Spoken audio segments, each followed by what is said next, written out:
tips guys kung paano i-check kung shorted. Yan, dapat negative to negative may palo yan. Then to negative to positive dapat walang palo. Yan, as you see. Yan sa butas ng yan, may maliit dyan na butas, doon ko diniin yung test probe na positive.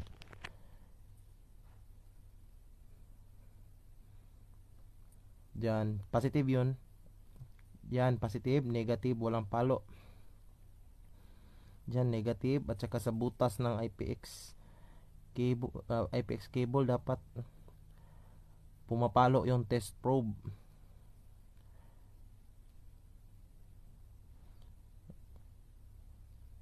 Yan, pagdiin yan, dapat yan positive to positive, dapat may palo. Ang tandaan lang natin guys is kapag pumapalo yung multitester natin sa positive to negative, meaning shorted yung pagkahinang mo or pagkatrabaho.